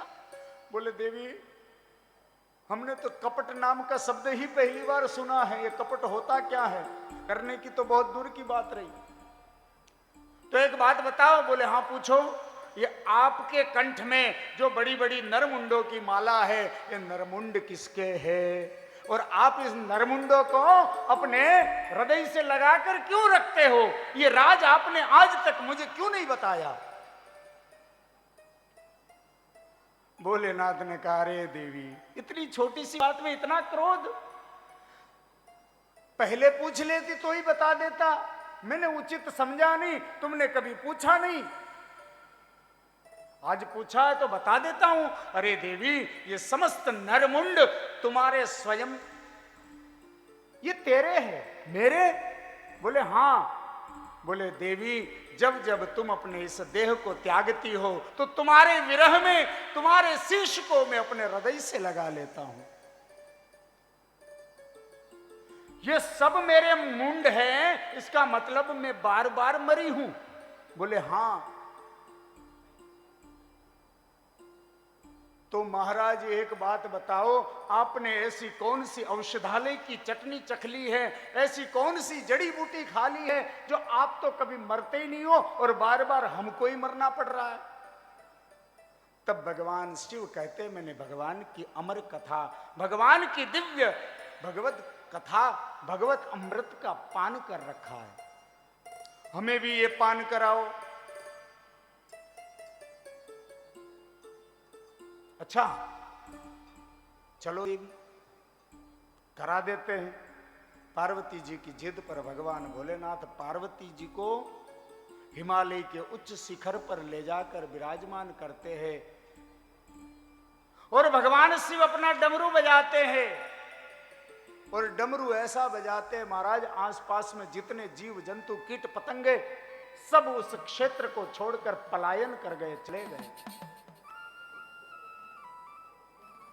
इधर भगवान शिव पार्वती को कथा सुना रहे हैं, उधर गोलोक धाम प्रिया प्रथम राधा माधव दोनों अपने निकुंज में विराजमान है।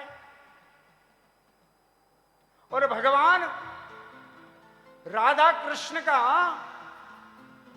एक सखा है, एक मित्र है, वो है तोता राम। इतना प्यारा सुख है, इतना प्यारा तोता है। राधा रानी की हथेली में जब वो सुख बैठता है तो राधा रानी कहती है, प्यारे सुख श्री कृष्ण गोविंद, श्री कृष्ण गोविंद, श्री कृष्ण गोविंद रटो।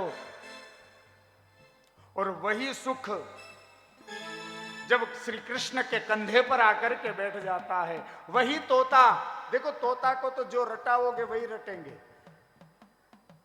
आप भगवान का नाम सिखाओगे तो भगवान का नाम लेगा, आप गाली सिखाओगे तो गाली बोलेगा। आपने देखा होगा पालतू तोते बोलते हैं हम इंसानों की तरह। तो जब भगवान के कंधे पे जाके प्यारा सुख बैठता है, तोता राम जी बैठ जाते हैं, तो भगवान कहते हैं, अरे प्यारे कहां से आ रहे हो? तब तोता राम जी कहते, प्रभु प्रियाजू के वरद हस्त पर बैठा था। अच्छा प्रियाजू ने क्या कहा? बोले प्रियाजू ने आपके नाम को सिखाया है। अच्छा हमारा नाम रटाया? बोले हाँ। तो चलो हम तुम्हें प्रियाजू का नाम रटाते हैं। तो भगवान उस सुख को अपनी हथेली पर लेकर कहते हैं कि सुख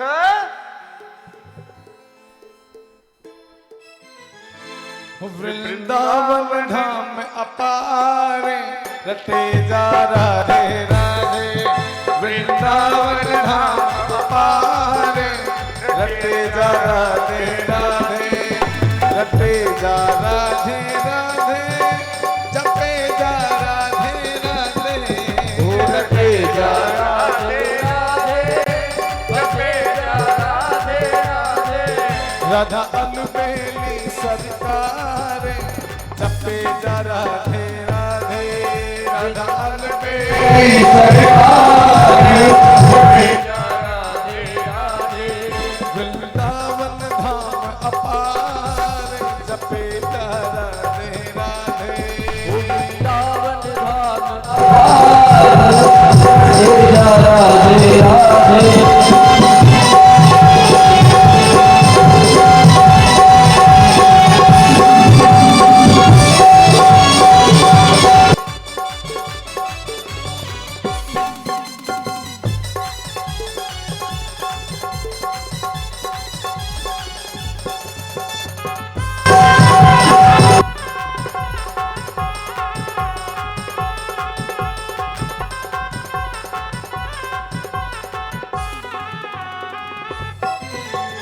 ये वृंदावन की लीला मत जानो गुड़ का चीला, वृंदावन की लीला मत जानो गुड़ का ढेला।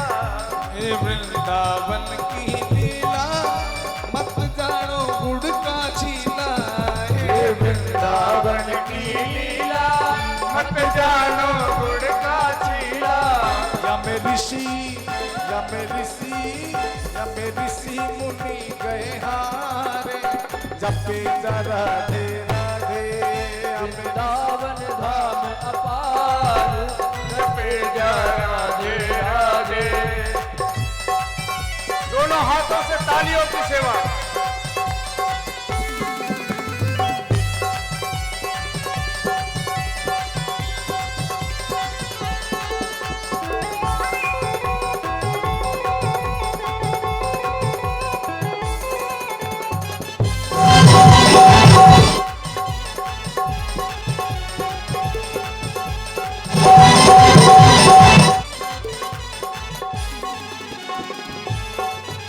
तू वृंदावन नहीं आयो तूने राधा नाम न गायो तू वृंदावन नहीं आयो तेरे राधा नाम न गायो।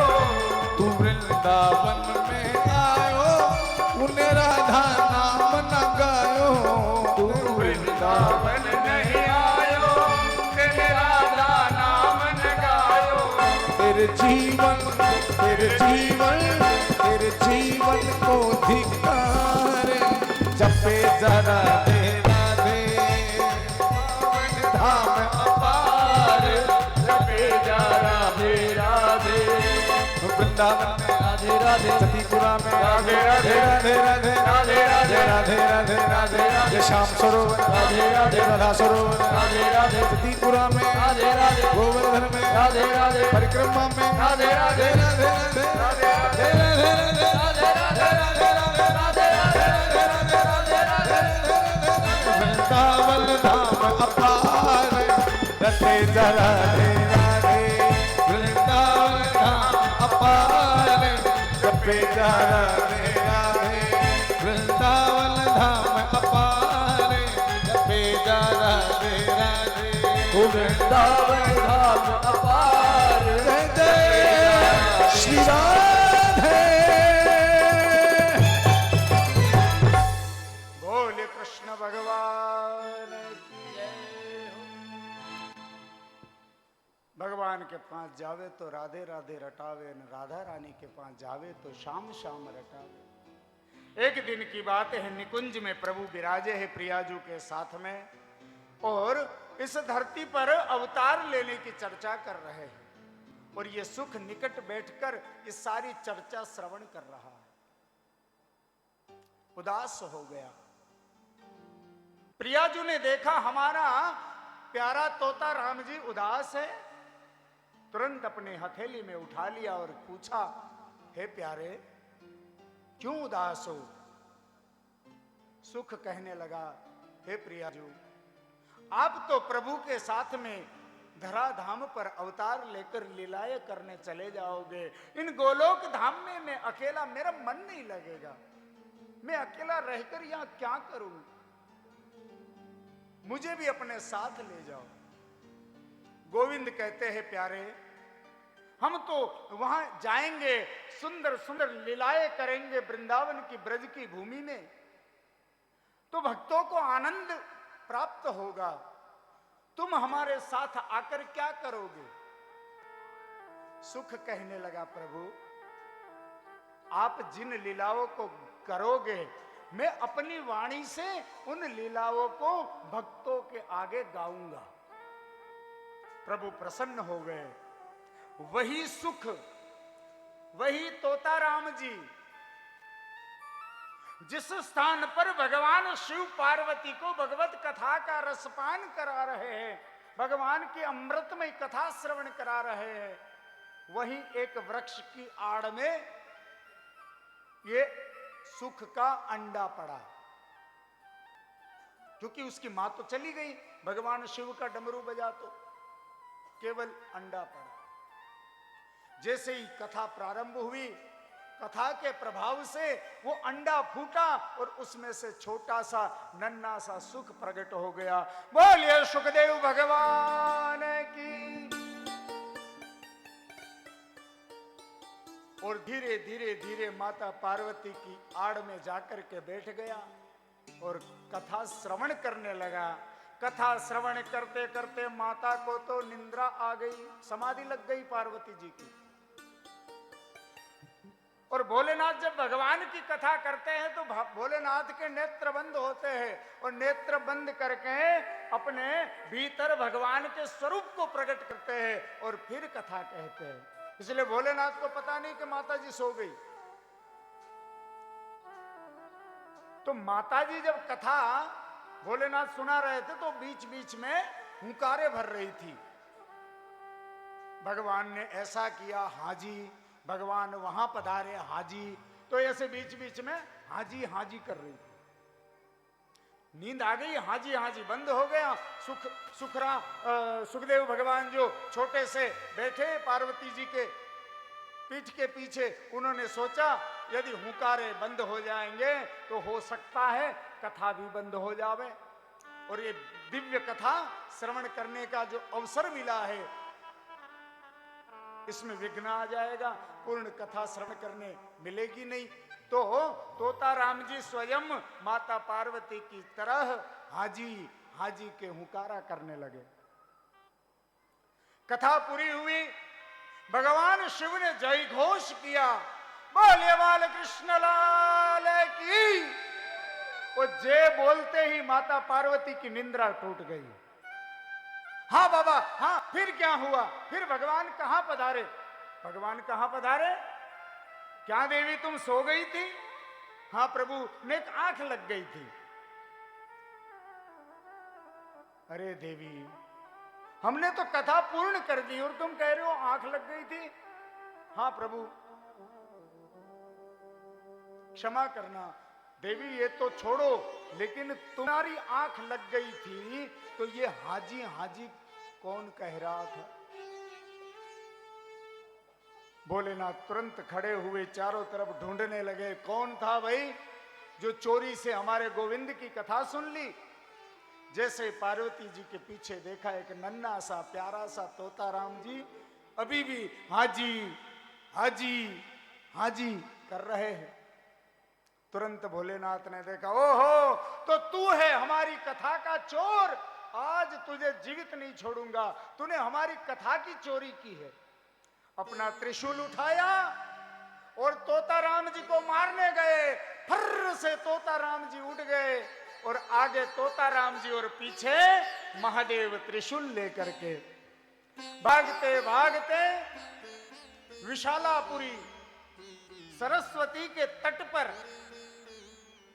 भगवान वेदव्यास का साम्यप्रस्थ आश्रम है। इस आश्रम में व्यास पत्नी अक्षत को शुद्ध कर रही थी। अक्षत को शुद्ध कर रही थी, उसी समय व्यास पत्नी को उबासी आई। उबासी आते ही व्यास पत्नी का मुख खुला। मुख खुलते ही वो तोता राम जी व्यास पत्नी के भीतर चले गए। भगवान शंकर व्यास जी के आश्रम में चारों तरफ ढूंढ रहे, कहां गया कहां गया? व्यास जी आए, बोले बाबा किसको ढूंढ रहे हो? बोले हमारा चोर आया इधर। बोले कौन है आपका चोर? और आपके यहां स्मशान में क्या होता है जो चोरी लायक कुछ होता है क्या स्मशान में? भोलेनाथ तो स्मशान में रहते हैं, उस स्मशान में चोरी लायक कोई होता नहीं है। वो मटकी होती है मिट्टी की, वो भी फोड़ के आते जिसमें अग्नि ले जाते।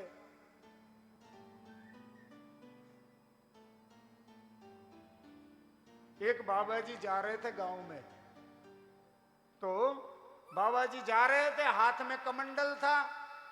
बगल में एक चोर आया और बाबा जी का हाथ में से कमंडल छीनकर भाग गया। अब आगे आगे चोर कमंडल लेके, पीछे पीछे बाबा जी चोर चोर चोर मेरा कमंडल लेके। लेकिन बाबा जी चोर को पकड़ नहीं पाए। चोर चला गया, भाग गया। और भागते भागते बाबा जी थक गए। भागते भागते देखा कि स्मशान आ गया, तो बाबा जी स्मशान में ही बैठ गए। स्मशान में बैठ गए। एक दिन, 2 दिन, 3 दिन, 4 दिन, गांव के किसी व्यक्ति ने देखा बाबा जी स्मशान में बैठे कर क्या रहे। आकर के पूछा, महाराज स्मशान में क्यों बैठे हो? बोले चोर हमारा कमंडल चोरी करके ले गया।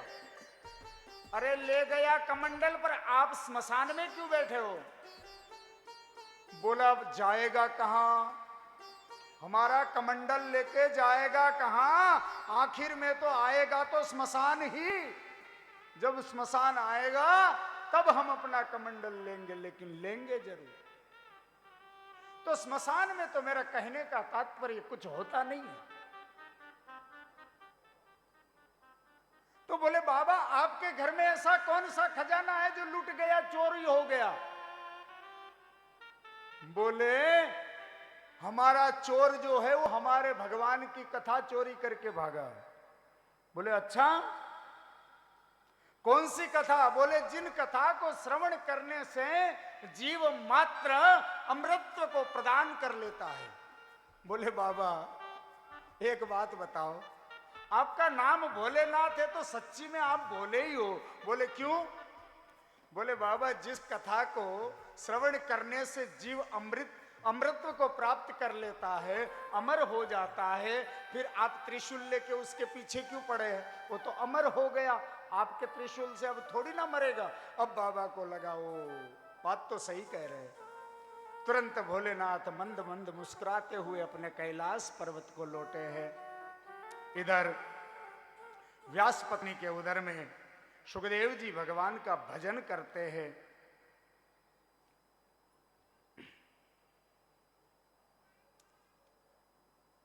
धीरे धीरे समय बीतने लगा, 1 बरस, 2 बरस, 3 बरस।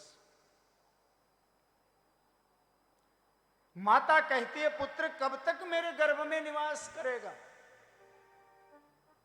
देखिए शास्त्र कहते हैं कि जीव गर्भ में आना ही नहीं चाहता है, क्योंकि गर्भ के अंदर जीव को इतना कष्ट होता है। पहली बात तो गर्भ के अंदर जीव को सिर नीचे पांव ऊपर होते हैं, उल्टा रहना पड़ता है 9 महीना तक, और वो उल्टे पड़े पड़े वो जीव भगवान से प्रार्थना करता है, हे गोविंद मुझे इस नरक से मुक्त कर दे, मैं आजीवन तेरा भजन करूंगा।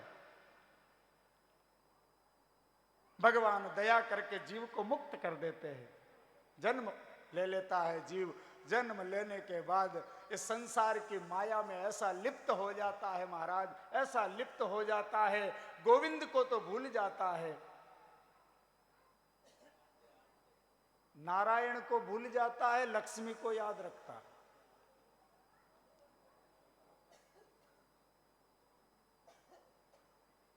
लेकिन भागवत जी कहता है कि सुखदेव जी ने माता का गर्भ को मंदिर बना दिया।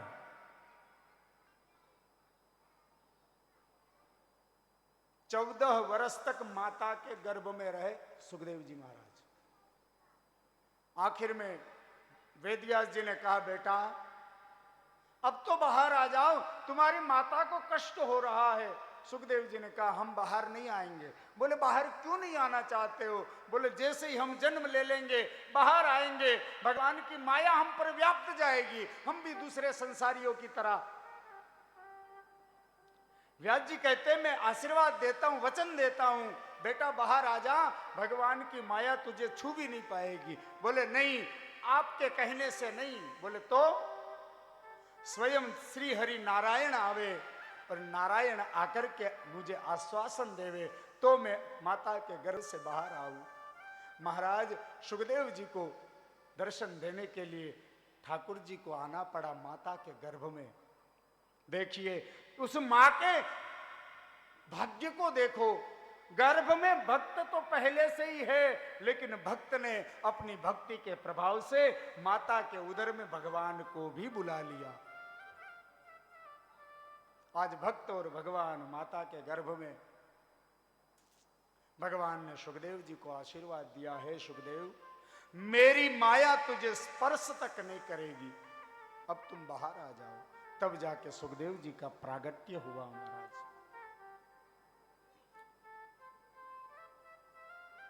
ये वही सुखदेव जी हैं जिनको उनके पिता ने जन्म लेके जंगल में जब चले गए तो पिता पीछे पीछे गए, पुत्र रुक जा रुक जा, लेकिन भगवान का आशीर्वाद था कि मेरी माया तुझे छुएगी भी नहीं। और हम सब है कि माया में से बाहर निकलना ही नहीं चाहते।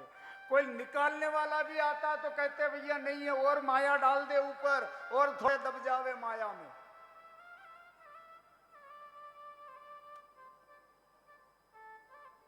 हमारे गुरुजी जब बीमार हुए थे उस समय जब हम लोग उनकी सेवा में होते थे तो वो कहते थे बेटा एक एक एक एक चीज है, हम लोग कहते हैं ना गुरुजी चलो हॉस्पिटल चलते हैं, आप ज्यादा बीमार हो रहे हैं, तो कहते नहीं हॉस्पिटल मुझे नहीं लेके जाना कभी। वो कहते थे कि मेरे सिर पर यदि कोई भार है तो वो तो मैं उठा के तुम्हारे सिर पर रख सकता हूं, लेकिन बेटा यदि मेरे कर्मों का भार है, मेरे प्रारब्ध का जो भार है, वो भार में वो स्वयं मुझे ही उठाना पड़ेगा, वो किसी और के ऊपर मैं नहीं रख पाऊंगा, नहीं रख सकता। स्वयं के प्रारब्ध को स्वयं ही भोगना पड़ेगा।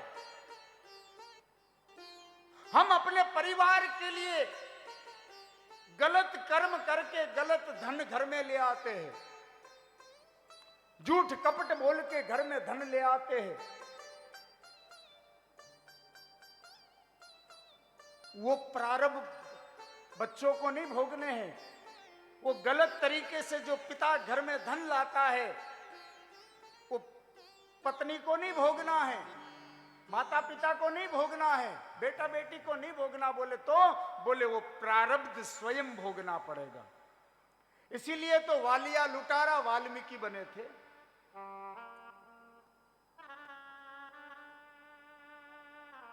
जब वालिया लुटारा को पता चला कि जो मैं लूटफाट करके अपने परिवार को देता हूं वो परिवार मेरे कर्म में हिस्सेदार नहीं है, केवल मेरी संपत्ति के हिस्सेदार है, मेरे कर्म के हिस्सेदार नहीं है, तो सारे हथियार त्याग कर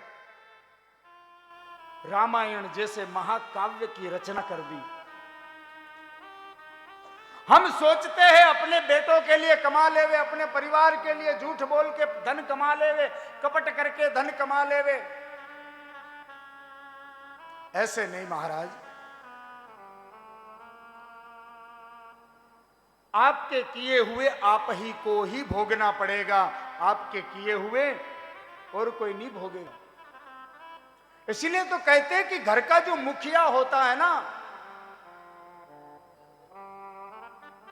उसको इन चीजों में बहुत सावधानी रखनी चाहिए। हमारे एक गुजराती में एक कहावत है, मेरा जन्म गुजरात का है ना, तो हमारे गुजराती में एक कहावत है कि ब्राह्मण में मोटी खोट सवारे उठीने नायो नहीं। गुजराती समझ में आती है ना? आवड़े छे ने बधाने? हाँ बधाने आवड़े, આપણે મારવાડી છીએ તો ગુજરાતી તો આવડે કે ब्राह्मण में मोटी खोट सवारे उठीने नायो नहीं। ब्राह्मण सुबह उठकर स्नान नहीं करे तो वो सबसे बड़ी कमी है ब्राह्मण की। और स्त्री में मोटी खोट के पुत्र जायो नहीं।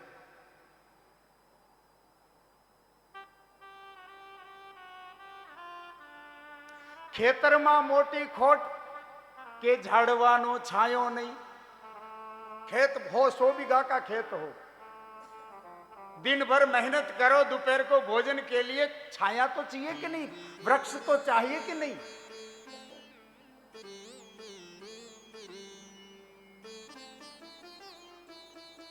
खाटले मोटी खोट के पांगथ ने पायो नहीं।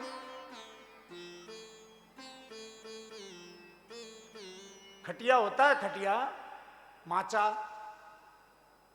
बढ़िया आपने रेशमी रस्सी लाके खटिया को बना दिया, लेकिन उसकी पांगत जिस वो रस्सी को पांगत ही बोलते हैं ना यहाँ पे, जो लंबी लंबी खींचते हैं वो पीछे इतनी इतनी सी, हाँ वो नहीं है तो वो खटिया किस काम का।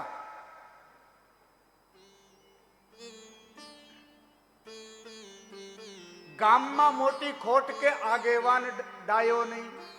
गांव का आगेवान यदि मूर्ख है, लालची है, अभिमानी है, लोभी है, तो वो गांव के अंदर बहुत बड़ी कमी है, उस गांव का दुर्भाग्य है।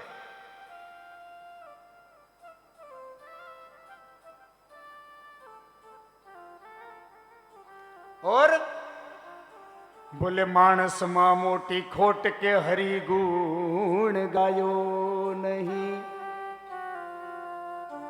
मानव जन्म लेकर यदि तुमने हरि गुण नहीं गाया तो तुम्हारा देह को धिक्कार है, व्यर्थ है ये जीवन यदि तुमने भगवान का भजन नहीं किया।